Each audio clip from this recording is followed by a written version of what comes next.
Hello YouTube, Plains Prepper here. Today we're going to be going over how to make reverse wrap cordage. Reverse wrap cordage is good for any time you need to make something that's not very strong, that's any length of cordage, such as vegetation, into something a little bit stronger. You can do this with just about anything that is pliable and has at least some tensile strength. I'm going to be showing you how to do this with natural vegetation, and I'm going to be showing you a way you can practice at home and actually get quite a bit of fairly good cordage in a fairly short amount of time. So let me get the camera moved around here and we'll get started. Okay, starting off with the vegetation, I just went and grabbed a couple of pieces of grass or whatever you want to call it out of my local ditch here. What you want to do first is just bend this over, and so you have two pieces like so. You can see this broke a little bit, so I might have needed to pick something that was a little greener or a little more pliable. Let's see, there we go. All right, so then what you want to do is you want to do one twist away and then grab both pieces and twist back. What you're doing is you're taking this first piece on top here, twisting it away from yourself, then grabbing the lower part with your other finger and twisting back towards yourself. So away, towards. Away, let's try out this other piece here, it might be a little more pliable. This is where selecting your material is going to be really important, because this piece here is obviously a little too stiff and a little too dry to work for this. So there we go, now we're starting to get somewhere. As you can see, as you go, you get a nice little twist, which is inherently much stronger than the original material. Now, once you get so far, you're going to run out of material to use. I'm just going to try and bust off this piece here. What you want to do is you want to take your next piece, and it doesn't matter if you've got an even amount on either side, close to like that. So you just take your next piece and lay it in here however you want. You can do this either like this, where both sides are uneven, or you can do it in the middle where both sides are even. It really doesn't matter. But what you want to do is make a little bend in it and then just twist it in. So when you twist away, you're twisting both pieces. And what you're going to end up with is a nice little splice. Now, if I had a little bit better grass for this, you wouldn't even really be able to tell that that was there. But now those two pieces are bound together, and I've got a nice strong piece of cordage here. And then I would just continue that out for whatever length I need.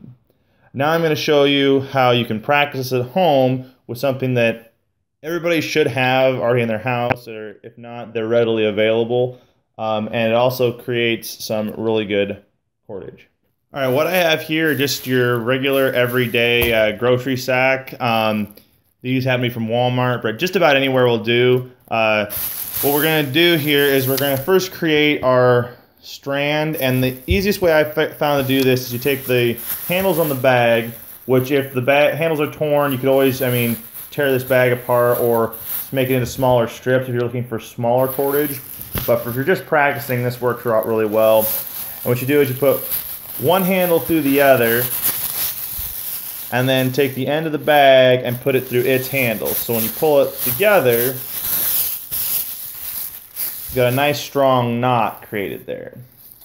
So this is going to be your starting point. So you're going to pull everything over and try to get all the air out of the bags, because eventually they're going to kind of bulk up on you, and that can be an issue. So what you're going to do then is you're going to twist away from yourself. The other thing to note when you're doing this with bags, and this might apply to other materials for making this cordage, you want to turn away from yourself a couple of times. So I usually do just 1, 2, 3 and back towards me, and then I do 1, 2, 3 and back towards me. And what this does is it just creates a much tighter piece of cordage, because if you don't do this, it'll work, but it'll be a lot looser, and so it won't be nearly as robust. And if you're trying to do things like tie knots with it and stuff, it's just not going to be as easy. So, and we'll just move along. 1, 2, 3, and back. 1, 2, 3, and back.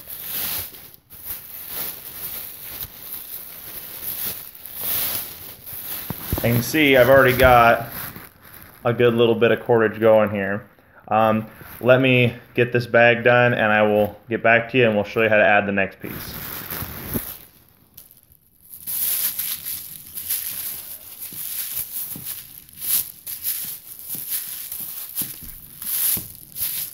Okay, once you get to this point, you're going to have a fairly good little section of cordage. You can go along later and trim up these little bits that are hanging out. Another thing to note is that when you start getting down towards the end, I ripped a hole in the bottom of each of these sacks because what happens is you end up with this basically a balloon at the end and it starts getting really difficult to make a tight rope. So you just pop the bottoms and squeeze all the air out and you're good to go. So once you're at this point, this is where this cordage becomes really consistent and can be really useful. Granted, I'm not going to go climbing a mountain with this, but if you need something quick for a shelter or whatever, this will do you. So I've got my next bag here. I just did the same thing with it that I did with the first one.